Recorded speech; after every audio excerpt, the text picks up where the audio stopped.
Face à Alain Livorier, moi-même, deux femmes qui ont choisi de soutenir le candidat Les Républicains, à savoir François Fillon. Madame Karine Mousseau, bonjour. Bonjour, bonjour à toute la Martinique. Merci d'avoir accepté notre invitation aujourd'hui. Très heureuse d'être là pour défendre François Fillon. Et Diane Montrose qui fera de même. Madame Montrose, bonjour. Bonjour et bonjour aux auditrices et aux auditeurs de Martinique Première.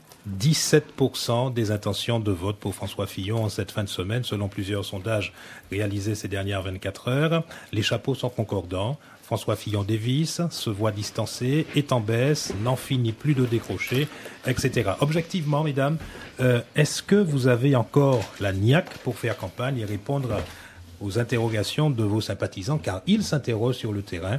Est-ce que, en un mot, vous avez encore envie d'être aux côtés de François Fillon? Karine Mousseau d'abord. Écoutez, je crois que l'expérience a prouvé que on ne peut plus faire confiance à ces sondages, surtout à un mois d'une élection.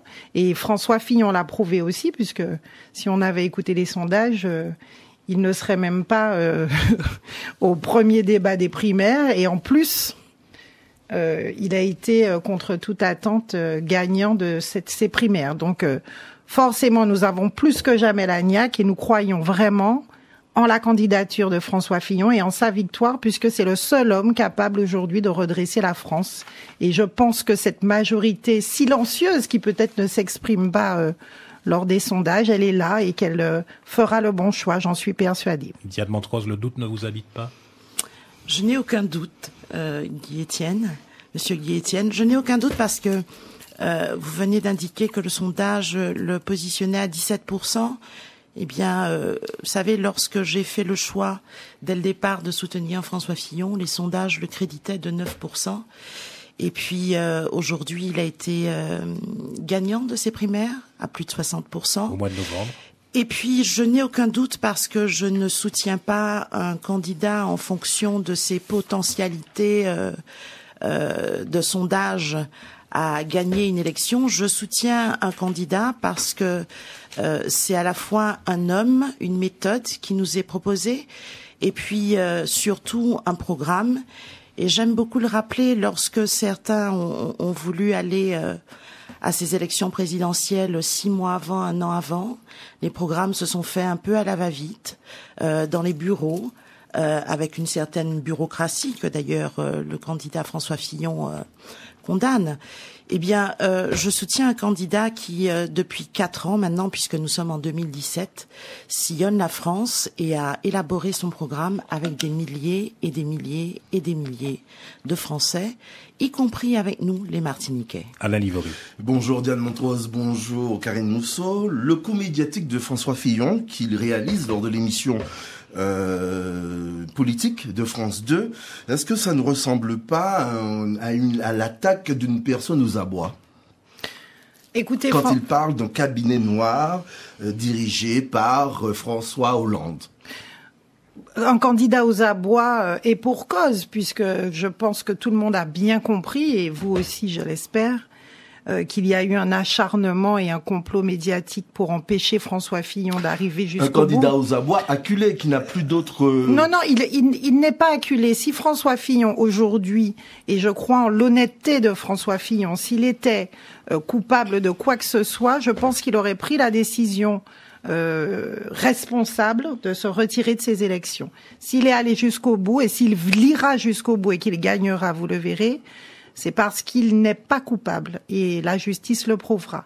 Donc aujourd'hui, je crois que François Fillon est un homme responsable qui ne dit rien à la légère et s'il a fait ces accusations, c'est qu'il en a les preuves. Diane Montrose, est-ce que François Fillon ne chasse pas délibérément sur les terres extrêmes et populistes, accusant à tout va la justice, les médias, le président de la République? François Fillon ne chasse pas, Monsieur Livori. Il y a un constat, il y a des faits. Les faits, c'est que nous avons là un homme qui, depuis 36 ans, est un élu de la République. Je rappelle que François Fillon a été, bien évidemment, député, il a été sénateur, il a été président de région, il a été ministre de l'Éducation nationale. François Fillon a été Premier ministre. Et puis François Fillon est maintenant candidat effectivement à l'élection présidentielle. François Fillon n'était pas attendu, il était crédité de 9%. Et puis ne voilà-t-il pas qu'il gagne la primaire? Alors je crois que s'il y avait des affaires, au moins peut-être qu'à la primaire ces affaires seraient sorties. Non, elles ne sortent pas à la primaire. On attend le résultat de la primaire pour faire sortir tout un ensemble de scoops, d'annonces, de bruits autour de la candidature de François Fillon, parce que bien évidemment, s'il y a quelqu'un aux abois, Monsieur Livori, c'est bien le Parti Socialiste. Mais à chaque jour, quand même, ces affaires, quand François Fillon accepte, alors qu'on est en plein Penelope Gate, accepte des costumes de l'avocat Robert Bourgi, après, et qu'il dit aujourd'hui qu'il les a remis après les avoir portés, est-ce qu'il n'est pas hors sol? Est-ce qu'il prend conscience de ce qu'il fait quand même? Je vous dirais que s'il y a bien quelqu'un aux abois, c'est bien le Parti Socialiste. Et je crois qu'aujourd'hui, tout est fait pour sauver le Parti Socialiste. Vous n'avez pas répondu à ma question. Il faut sauver le soldat Parti Socialiste, qui, je vous le rappelle, c'est pas si vieux que ça, rappelez-vous, n'avait aucune chance de gagner ces élections présidentielles. Et on sait bien que si l'alternance se fait aujourd'hui, eh bien, elle conduira à ce que, évidemment, si le candidat de droite passe au pouvoir, eh bien, que cette droite, parce qu'elle a vraiment des réformes à faire et qu'elle propose des réformes profondes, de transformer le système, eh bien, on craint que cette droite ne soit au pouvoir pendant des années, parce qu'effectivement, le programme de François Fillon est celui qui répond. Je vous dirais, s'il y a bien quelqu'un aux abois, eh bien c'est bien le Parti Socialiste. Alors un mot encore sur la tonalité de la campagne et ensuite on va en venir au fond. Le fait est que les différentes révélations d'affaires qui paraissent qui parasitent plutôt la campagne de votre candidat, eh bien sont vérifiables et tous les jours. On a encore parlé des sondages au début de cette émission. Malgré tout, c'est vrai, il tient bon dans la tempête, mais une résistance identifiée comme de l'entêtement en dépit du fait qu'il est toujours présumé innocent, on le rappelle, malgré sa récente mise en examen. Je vais vous demander, à vous Karine Mousseau par exemple, est-ce qu'il fallait pas tout de même abandonner à un moment donné au profit d'un autre candidat pour ne pas emmener tout le monde dans le mur, comme le craignent une partie des électeurs de la droite républicaine, au vu du tassement que pointent les dernières enquêtes d'opinion et le caractère inaudible surtout de sa campagne. Vous le reconnaissez ça, au moins, que il n'est pas entendu parce que c'est cette ambiance d'affaires pourrit le message qu'il a envoyé aux Français. Moi, je crois que, contrairement à ce qu'on croit, il est entendu, parce que toutes ces affaires qui pourrissent finalement la politique, c'est bien qu'elles sortent à un moment et qu'on en parle aussi. C'est la temporalité qui vous pose question. En fait. Sur la moralisation de la vie politique, ça pose le débat, et c'est pas plus mal, parce qu'il faut le poser à un moment. Quoi qu'il en soit, François Fillon ne s'est pas évertué. François Fillon est le gagnant des élections primaires, donc celui qui a remporté les plus de 4 millions de suffrages des électeurs qui ont voté à ces primaires et qui a donc le meilleur programme pour redresser la France. Et c'est ça l'important. Ça n'a pas été de l'entêtement, je dirais que ça a été de la responsabilité de sa part. Et nous sommes tous derrière François Fillon, les Républicains, le centre. C'est le candidat de la droite et du centre et nous irons jusqu'au bout. Oui, vous l'avez dit, vous avez encore Liane Lagnac, on l'a entendu. Diane Montrose, dans l'hypothèse que François Fillon ne soit pas au second tour, c'est une hypothèse, de façon, j'allais dire, cartésienne. Est-ce que vous mesurez déjà la déconfiture que ce serait, pour le parti, mais aussi pour le peuple de droite, ses différentes fédérations, dont celle de Martinique et les futures législatives, surtout du mois de juin, qui arrivent à grands pas? Vous parliez tout à l'heure de cette émission... cette émission qui a eu lieu jeudi. Sur France 2, et oui. Vous parliez également des sondages. Bien, je vous dirais qu'à l'issue de cette émission, il s'est avéré que 66% des sympathisants de droite voulaient de cette candidature de François Fillon. Bon. Donc, je veux dire que François Fillon, aujourd'hui, il n'est plus question de parler de légitimité ou de ne pas ou de non-légitimité. Il a été élu par plus de 3 millions de Français. Je rappelle quand même, parce que j'aime bien le rappeler, que si nous additionnons les scores de nos 7 candidats, des 7 candidats de gauche, de la primaire de gauche, eh bien François Fillon a été élu avec plus d'électeurs que les 7 candidats réunis. Donc je crois qu'il est ancré. Vous nous dites aujourd'hui qu'il n'est pas audible. Il était à Biarritz. C'était plein. Tout aujourd'hui, tous les déplacements de François Fillon, quelles que soient les régions de France, eh bien, les salles sont pleines. Donc, je crois que il y a l'image que l'on veut donner du candidat, et puis il y a ce qu'on voit. Et je peux en témoigner. Je suis arrivée hier soir, j'ai participé à quelques-uns de ces déplacements, et moi, ce que j'ai vu, c'est des salles pleines. J'ai deux questions sur ce point.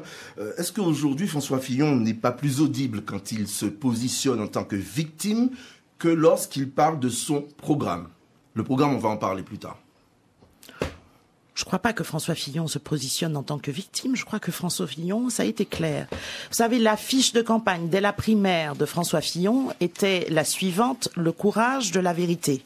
Et puis, je suis assez étonnée qu'on me dise aujourd'hui que François Fillon se pose en victime et que François Fillon aujourd'hui attaque la justice, attaque les médias, attaque l'institution. Je suis très étonnée quand on me dit tout cela. Je suis très étonnée que... Parce qu'il n'a fait que quoi? Il n'a fait que citer un livre qui a été rédigé. Non, mais là, vous parlez du livre. Non, mais dans les différents meetings, il attaque quand même la presse, il attaque quand même les juges. Quand aujourd'hui, il fait référence à un livre, moi, je n'ai entendu aucun média lorsque ce livre est sorti. Et il n'est pas sorti il y a une semaine, il n'est pas sorti il y a 2 semaines, il est sorti il y a déjà plus d'un mois. Je n'ai entendu aucun média monter au créneau pour dire que vos propres confrères attaquaient la justice, les institutions. Enfin, je veux dire, c'est quand même incroyable.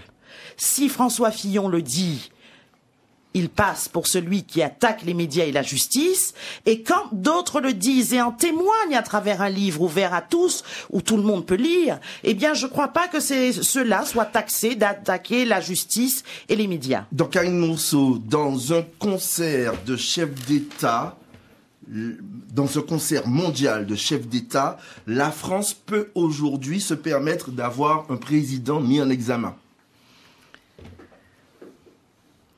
La France peut se permettre d'avoir un président qui va redresser le pays, qui va relancer la machine économique, c'est-à-dire est-ce que la France peut se permettre d'avoir un président mis en examen? Écoutez, avec tout ce que cela comporte comme suspicion. La justice fera son... Cela peut se comporter comme conséquence. La justice fera son... Est-ce que ça n'affaiblit pas, la France? La justice fera son travail et la légitimité du président de la République, ce sont les électeurs qui la lui donnent. Et aujourd'hui, les Français choisiront François Fillon comme président de la République et c'est cette légitimité qu'il aura. Et il représentera, je suis sûre, de façon responsable notre pays et en rien cela ne ternira l'image de notre pays.